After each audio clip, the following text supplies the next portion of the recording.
လုပ်ငန်းခွင်ထဲမှာအင်္ဂလိပ်စာစကားပြောဖို့အခက်အခဲရှိနေတာကြောင့်သူများတွေနဲ့ကောင်းကောင်းမွန်မွန်ပြောဆိုဆက်ဆံဖို့အခက်တွေ့နေပြီလားဒါဆိုရင်တော့ဒီဗီဒီယိုလေးကိုအဆုံးထိကြည့်ပေးပါ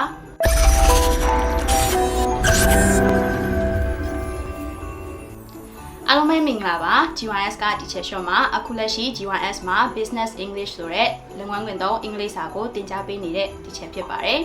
ဆိုတော့ကျွန်တော်လုပ်ငန်းခွင်ထဲဝင်တဲ့အခါကျလို့ရှိရင်အင်္ဂလိပ်စာကမရှိမဖြစ်အရေးပါတဲ့အခန်းကဏ္ဍတစ်ခုဖြစ်လာနေပါပြီ။ဘာဖြစ်လို့လဲဆိုတော့ကျွန်တော်အခုမြန်မာနိုင်ငံမှာဆိုလို့ရှိရင် international company တွေအများကြီးရှိတယ်။ဒီ company တွေမှာအလုပ်ဝင်တဲ့အခါကျလို့ရှိရင်အင်္ဂလိပ်စကားကို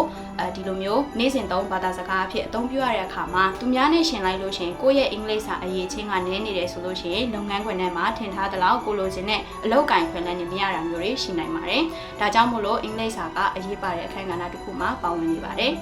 ဆိုတော့ကျွန်တော် GYS မှာဆိုလို့ရှိရင်အခုဖွင့်ထားတဲ့အတန်းလေးက Business English လုပ်ငန်းခွင်သုံးအတန်းလေးဖြစ်ပါတယ်ဒီတန်းလေးမှာဆိုလို့ရှိရင်ကျွန်တော် Reading, Writing, Listening, Speaking 4 skill လုံးနဲ့သင်ကြားပေးမှာဖြစ်ပါတယ်သင်တန်းကာလကတော့သင်ယူတဲ့လူပေါ်မူတည်ပြီးတော့ကြားမြင်မှာဖြစ်ပါတယ်ကျွန်တော်ပုံမှန်တစ်နေ့ကို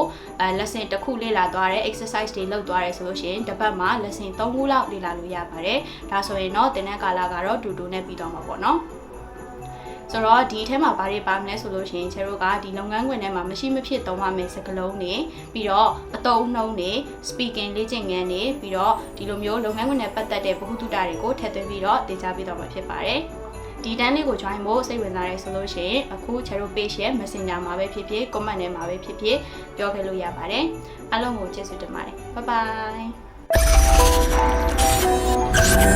bye